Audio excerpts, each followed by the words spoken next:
माझे प्रिय बंधूंनो आणि भगिनींनो, जसं की तुम्हाला माहीत आहे की आपलं जे यूट्यूब चॅनल आहे अवपुराण समजे, त्याच्यावर आपण प्रत्येक व्हिडिओमध्ये जे पवित्र ग्रंथ आहे पुराणी मजीद, त्याच्यामधलं जे दुसऱ्या क्रमांकाचा अध्याय आहे सूर्यप्रकाश, त्याच्यामधले काही श्लोक त्याचा अर्थ आणि संदेश समजण्याचा प्रयत्न करतोय. आणि आपलं जे मागचा व्हिडिओ होता त्याच्यामध्ये आपण सूर्यप्रकाश जे आहे त्याचे जे दुसरा अर्धा भाग आहे ते सुरू केलं होतं. इथे एक महत्त्वाची सूचना आहे की आपण मागच्या व्हिडिओमध्ये एक चूक जी झाली होती, मी असं म्हटलं होतं की सूर्यप्रकाश जे आहे त्याला 2 भागात विभाजन केलेलं आहे. त्याच्या पहिल्या अर्ध्या भागात 152 श्लोक आहेत आणि दुसऱ्या अर्ध्या भागात 134 असे एकूण 286 श्लोक आहे. हे तर बरोबर आहे, पण पहिलं जे अर्धा भाग आहे सूर्यप्रकाश त्याच्यामध्ये 22 रुकू आहे असं मी म्हटलं होतं आणि दुसऱ्या अर्ध्या भागात 18 रुकू आहे असं मी म्हटलं होतं. पण त्याच्यामध्ये हे सुधारणा करायची आहे की पहिल्या सूर्यप्रकाशाच्या अर्ध्या भागात 18 रुकू आहे आणि दुसऱ्या अर्ध्या भागात 22 रुकू आहे, असे मिळून 40 रुकू आहे.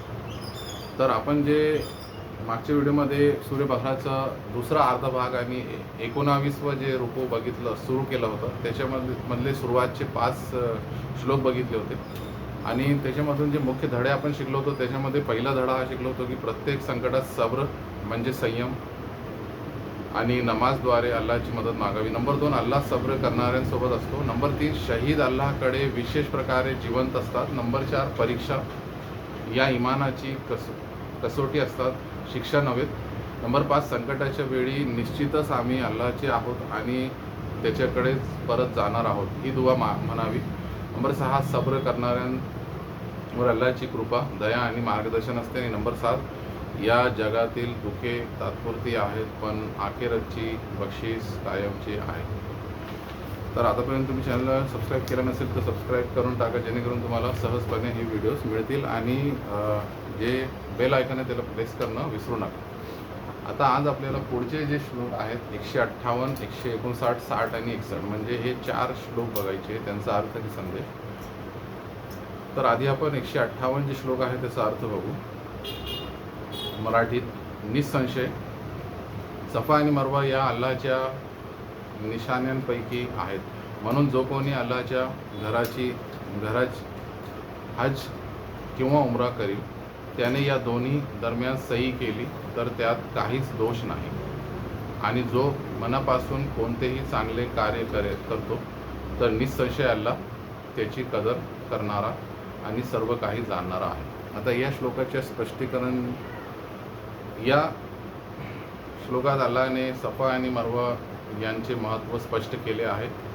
मुख्य धडे. नंबर 1, सफा आणि मरवा या अल्लाहच्या पवित्र निशाण्यांपैकी आहेत. नंबर 2, हज आणि उमरामध्ये सफा आणि मरवा यांच्यामधील सही ही महत्त्वाची इबादत आहे. नंबर 3, अल्लाह प्रत्येक प्रामाणिक सत्कर्माची कदर करतो आणि त्याचे उत्तम प्रतिफळ देतो.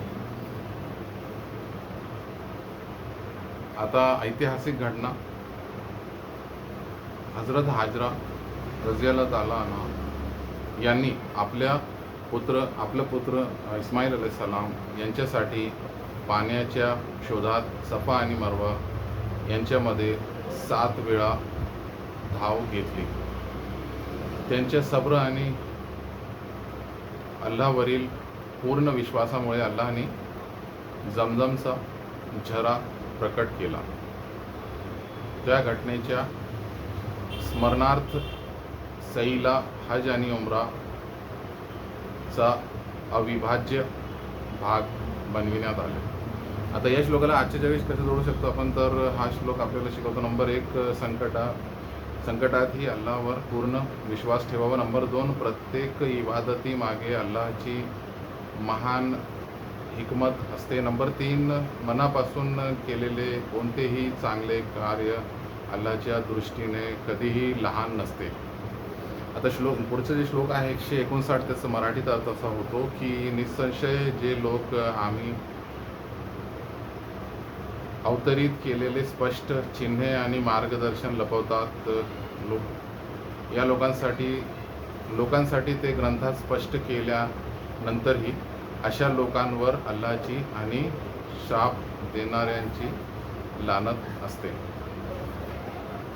आता या श्लोकाच्या स्पष्टीकरणात हा श्लोक धार्मिक ज्ञान लपवण्याचा कठोर निषेध करतो. अल्लाह अशा लोकांना इशारा देतो जे नंबर 1 सत्य लपवतात, नंबर 2 लोकांपासून अल्लाहचे मार्गदर्शन लपवतात, नंबर 3 स्वतःच्या स्वार्थासाठी सत्य दडपतात. या श्लोकाशी निगडीत जे हदीस आहे, प्रेषित मोहम्मद म्हणाले, ज्याला ज्ञानाबद्दल विचारले जाते आणि तो ते लपवतो त्याला कयामतीच्या दिवशी अग्नीचा लगाम घातला जाईल. ही हदीस सुनन इब्न दाऊद आणि जामे अल तिर्मिझीमध्ये उल्लेख केलेली आहे. आता या श्लोकाशी निगडीत जे सहाब्यांच्या जीवनातील उदाहरण आहे, अब्दुल्ला इब्न मसूद रझियल्लाहु ताला अन्हु यांनी आपले संपूर्ण जीवन कुराण आणि सुन्नतीच्या चे ज्ञान लोकांपर्यंत पोहोचविण्यासाठी समर्पित केले. त्यांनी ज्ञानाला अल्लाची अमानत मानले. आता या श्लोकाला आजच्या जगाशी कसं जोडू शकतो आपण, तर हा श्लोक शिकवतो योग्य इस्लामी ज्ञान इतरांपर्यंत पोहोचवणे ही प्रत्येकाची जबाबदारी आहे. नंबर 2 सांसारिक फायद्यासाठी धर्माचे ज्ञान लपू नये. आणि नंबर 3 विद्वान आणि विद्यार्थी दोघांनीही प्रामाणिकपणे ज्ञानाचा प्रसार करावा. आता पुढचा श्लोक 160 याचा मराठीत अर्थ असा होतो, परंतु जे लोक तौबा करतात, स्वतःची सुधारणा करतात आणि सत्य स्पष्ट करतात, त्यांची तौबा मी स्वीकारतो. निसंशय मी तौबा स्वीकारणारा आणि अत्यंत दयाळू आहे. आता या श्लोकाचं स्पष्टीकरण, अल्लाची दया अत्यंत विशाल आहे. जर एखादी व्यक्ती नंबर 1 मनापासून तौबा करते, नंबर 2 स्वतःची सुधारणा करते, नंबर 3 पूर्वी लपवलेले सत्य स्पष्टपणे सांगते, तर अल्लाह तिची तौबा स्वीकारतो.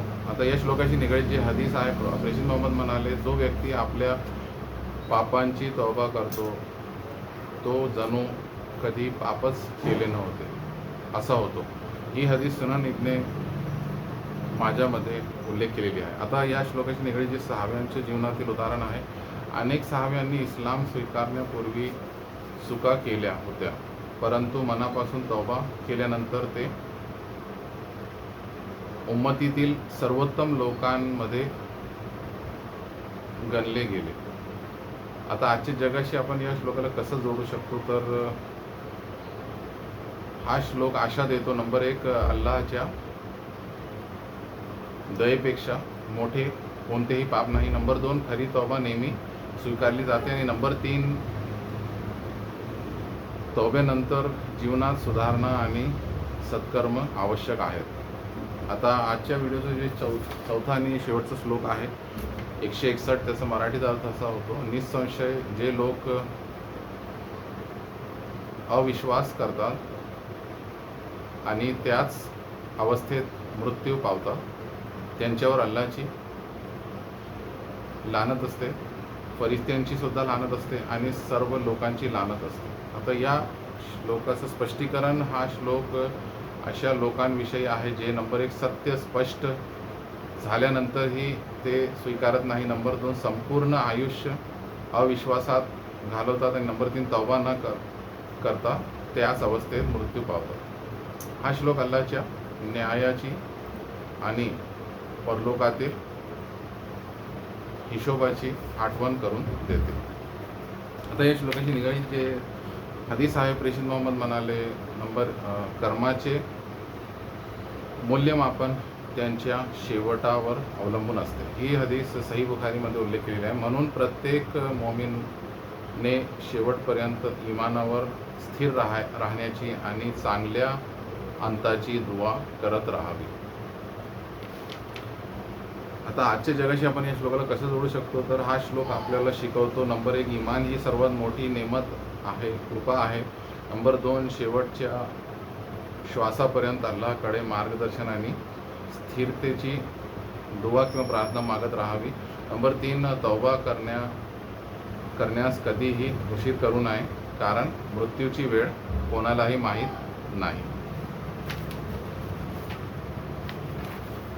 आता या 4 श्लोकांपासून जे मुख्य धडे आपण शिकलो, 158 ते 161 श्लोक सूर्य बखराचे. नंबर 1, सफा आणि मरवा या अल्लाहच्या पवित्र निशाण्यांपैकी आहेत. नंबर 2, अल्लाह प्रत्येक प्रामाणिक सत्कर्माची मदत करतो आणि त्याचे प्रतिफळ देतो. नंबर 3, धर्माचे खरे ज्ञान लपवणे हे मोठे पाप आहे. नंबर 4, खरी तौबा, सुधारणा आणि सत्य स्पष्ट केल्यास अल्लाह माफ करतो. नंबर 5, अल्लाहची दया अमर्याद आहे आणि तौबेचे दार सदैव खुले किंवा उघड आहे.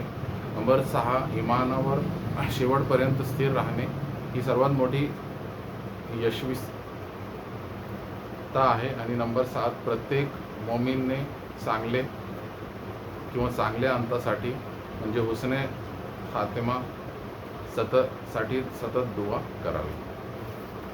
आता या पुढचे जे श्लोक आहे 162 आणि त्याच्या पुढचे, त्याचा अर्थ आणि संदेश आपण पुढच्या व्हिडिओमध्ये बघू. आज आपण इथे थांबू.